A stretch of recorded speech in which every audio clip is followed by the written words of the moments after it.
in upcoming video that I'll put up on YouTube. I'm going to show everyone a few of the projects I've completed over the last 6 weeks or so, and it'll be a pretty comprehensive video that'll show you a lot of things. So look forward to getting that out to you.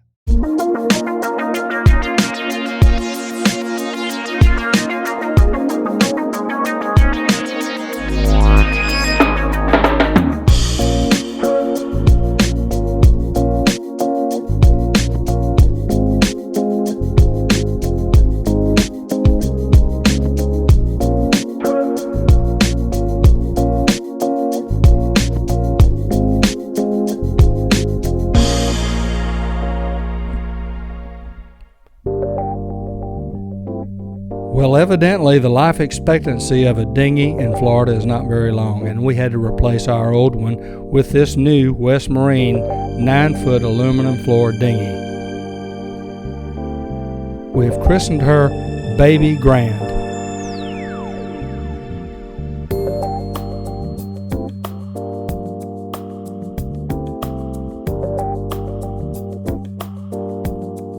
Look right up here underneath the boom. There's a runner rail along with a trolley and a block and tackle. That'll be for our ability to lift our dinghy out of the water. All we'll end up having to do is just swing the boom around over here beside the starboard side or the port side. But pick it up out of the water, swing it over, and land it right here on the back deck.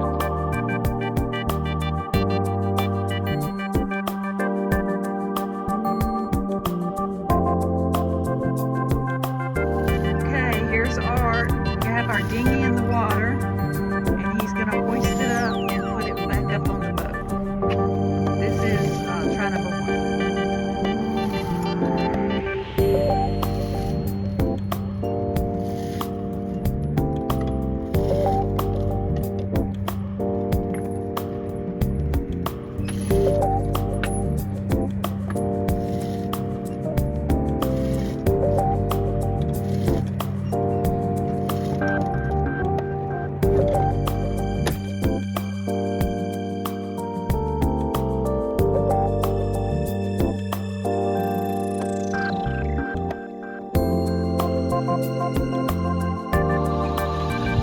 We are here on our fly bridge, and today's project is going to replace this old Bimini top. I don't have any idea how old it is.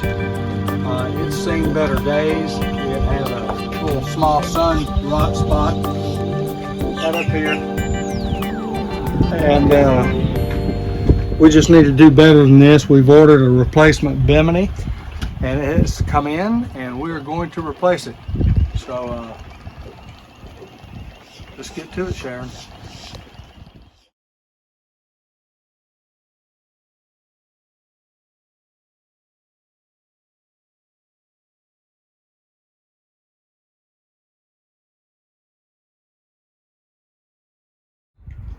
Well, as you can see, here it is. There's our new Bimini top. The other one had sewn in pockets, and this one has the zipper pockets. Makes it much easier to put on. But the other one was so old, when I was trying to take it off the frame, it was just ripping, and a pair of scissors would just go right through it like it was a sharp pair of scissors on some Christmas wrapping paper. It was gone. So I'm glad we went ahead and made the investment to buy a new Bimini top. This one fits pretty good right off the shelf, and I'm happy with it. It's a 9 foot long and 8 foot wide, and it fits the frame real well. I like it too because I can walk under it. The other one, it was actually rubbing on top of my head, but I can walk all the way through it now. Well, boats that are almost 50 years old start to present their own set of problems, and our trawler here, the MV Grand Plan, is no different. We had a problem with these old faucets, hot and cold faucets that used to be right here over the galley sink, and they were loose up underneath it, and you had to take 2 hands to turn them on and shut them off. So the remedy there was to replace the faucet, but it wasn't just as easily done as replacing the faucet. The sink had to come out so that you could access the plumbing behind it. It's only like that wide behind it there. And I worried about it for, I'll say 2 years. We put up with it. And I came up with an idea to make my own tool to help me get it out, because in each corner there was held in there by a small bolt that was spot welded to the bottom of the sink, and then a wing nut on it. And as you can tell, I made a little tool out of a piece of conduit, and it helped me get those wing nuts off. At least it helped me get 2 of them off. And that was the 2 in the front right here. The 2 in the back, at least I was able to run them down a little bit before they stripped. And I was able to be able to get the sink up 2 or 3 inches here, maybe an inch tall here. And I was able to get a hacksaw underneath it there to be able to remove the sink. And it was, you know, with a 50-year-old trawler, like I said, just gives you a hard time. Broke a couple of fittings on it, had to replace those. Bought the wrong size, had to go back like 3 trips to the big box store to get what I needed. But in the end, it did work out. Now that we have something that works very easily. I've been checking it for leaks now for since it's been under pressure for quite a while, and still no leaks. So I think it's a job successfully completed. Well, hey everyone, this is Art, and I'm glad to be back on my YouTube channel here and giving you an update on what's going on MV Grand Plan. I have a little story to tell you, and it's about mobility and what Sharon and I plan to do to get around on land while we're doing the Great Loop. A while back, our full plan was to put a couple of bicycles on the boat and pedal around and enjoy the cities and the towns that we come upon on the Great Loop. But some things have happened since that original plan was made. First of all, my knee is going bad, and it's not bad enough to warrant a knee replacement.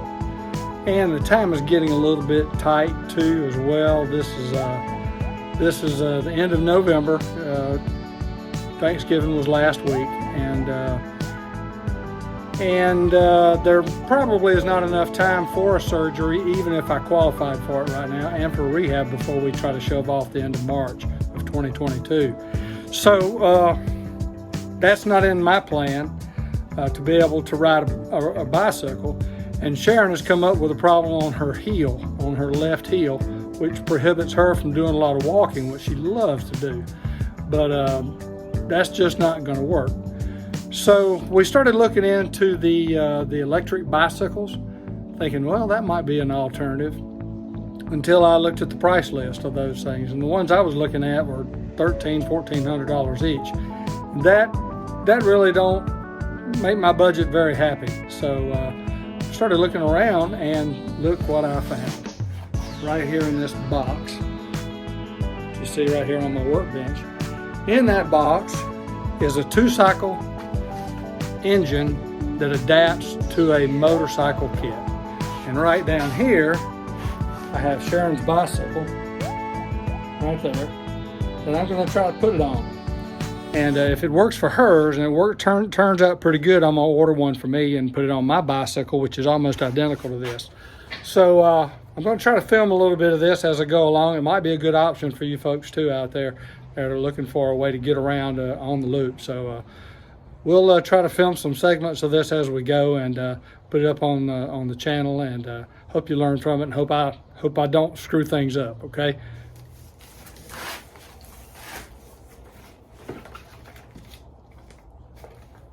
I guess that's the instruction booklet.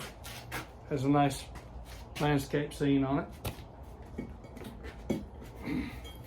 This will be a sprocket I put on the back wheel of the bicycle. I think it goes in through the spokes. Your standard styrofoam packing. Here's the good stuff. There's the engine. Nice plastic bag. This thing's supposed to be, I think, 80 cc's. It's about 2.5 horsepower. That's the fuel tank. This is what's might worry me a little bit. There's the chain driven, a couple of handlebar grips. I think this is the throttle one. It's got something on the end of it. This is just nothing there. There's a box of parts.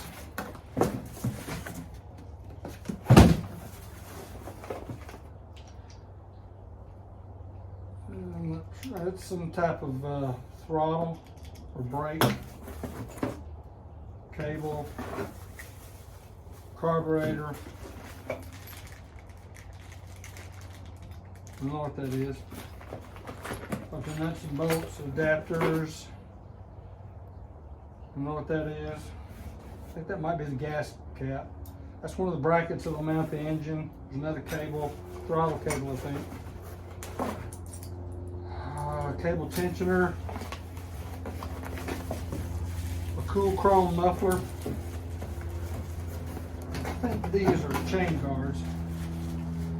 So that's what's in the box, and we'll try to start putting this stuff together.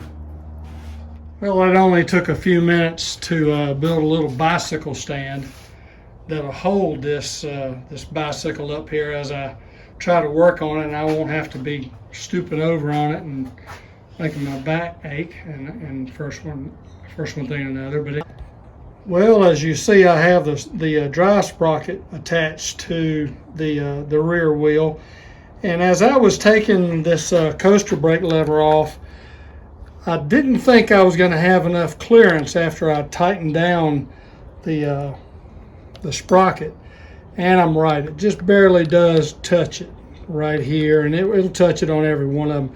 So I'm going to have to make a modification here on this coaster brake frame. I may have to bend it a little bit so that it clears these nuts, the bolt heads right here. And I might have to go to the outside of it. So we'll look and see.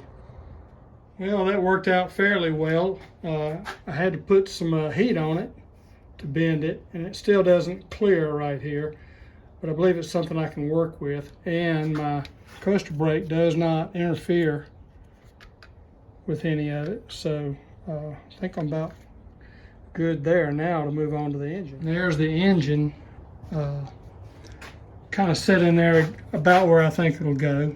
Both the mounts seem to bottom out hard on the frame, so I think that's where it needs to be.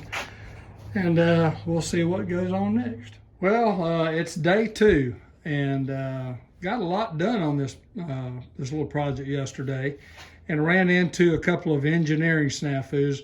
We already talked about the coaster brake back here, and I believe I'm going to end up grinding this this little bracket right here off, and using a piece of galvanized plumber's tape to wrap around it and bolt back to it right here, so it'll be stationary there. I think that'll work nicely there. And then the other snafu I had was the muffler right here. You see where I've had to kind of drive it in a little bit, and that's for the problem of the tolerance right here on the brake, on the pedal of the bicycle. As it made its revolution around, it was hitting the muffler right here. And there were other remedies, I suppose, that we could have done. I really didn't want to cut the exhaust pipe at an angle and kind of bend it up and out a little bit and re-weld it. I just didn't think that was the right thing to do. And this muffler casing is very, very durable. It's very, very thick, and I was surprised. I first started off by putting a C-clamp on it and trying to push it in a little bit, and it had a lot of resistance. So I ended up taking the muffler off the engine right up here and taking it over to top of my table saw, which has a cast iron plate and had a good base for me to level it out on.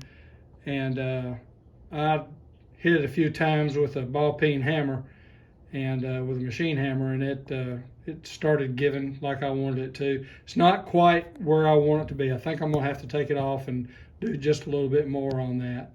But that's some of the engineering difficulties I've had so far with this. The instructions on this thing are really poor. I just have to say that. They rely on the fact that you need to have a little bit of common sense about you and some abilities. The other thing that I did, and this is where I kind of pat myself on the back a little bit, I found that I was going to have to feed the chain right here through the sprocket. And what I found is one of these cheap, auto store socket wrenches that fit just right in there. And I was able to turn the motor. I was able to turn the motor a little bit, as you can see, and I just kind of wound it in there, so that worked out real well. So I'll be back in a few minutes to give you another update and see what else I'm going to have to do. I already know I'm going to have to take a link out of the chain, as I was trying to see the alignment of it. It's fairly well in line with the engine sprocket. I don't see any problem where it might hit the frame of the bicycle. So I think I've done a pretty good job of putting it where I need to. So we'll try to take it from there. Okay, so I've overcome a couple of more obstacles, and I'll show you. First of all was, I mentioned I was going to have to cut a link in the chain, and to do that you normally would use a tool called a chain breaker, and I don't have one. So I went to town, I went to Harbor Freight, and they were sold out of them. I guess it's a supply chain issue. However, I looked around and was told that Grainger had one, and it was like $49.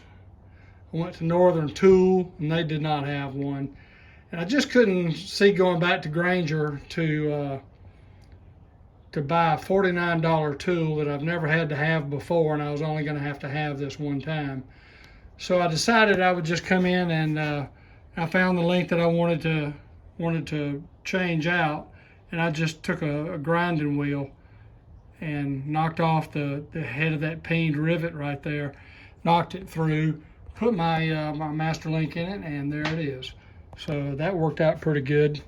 Also mentioned that I would fasten the coaster brake on it. So there's a piece of galvanized plumber's tape that I drilled out and put a nut through onto the lever of it, so it'll hold it stationary. And I've installed the clutch. There's the clutch handle right there.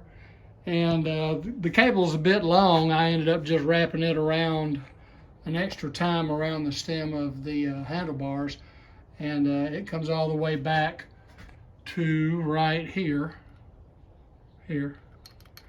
And as you pull tension on this lever right here with the clutch handle, it engages. So I'm quite sure that's going to need some adjustment before I'm happy with the way that works. Now I'm going to have to move on to the throttle cable. And I mentioned before, the instructions that they gave us are virtually worthless. I've had to kind of peck and poke all the way around this bicycle and this motor and this whole installation to get this far. But things are looking pretty good. So, and I also did a little bit more work right here. And now the pedal right here, when it comes by, it does not hit the muffler. So moving ahead, we'll get back with you in a minute.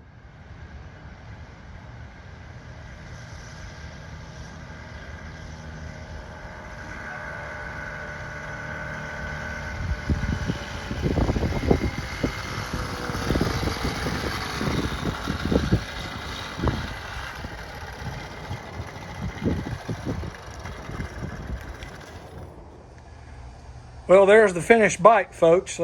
Seems to run pretty good. I think over the next couple of weeks, Sharon and I will continue to test it and run it and see if there's any more problems that appear that need to be fixed. But so far, I think it's turning out to be a viable alternative, and if it continues to run good here in the next few weeks, we'll do another bike and add a motor to my bike, and we'll try to use that. I want to thank you for watching this episode. I know I've been a little late over the last few weeks in getting some of these episodes out, but I have another one coming that's going to highlight a few more projects.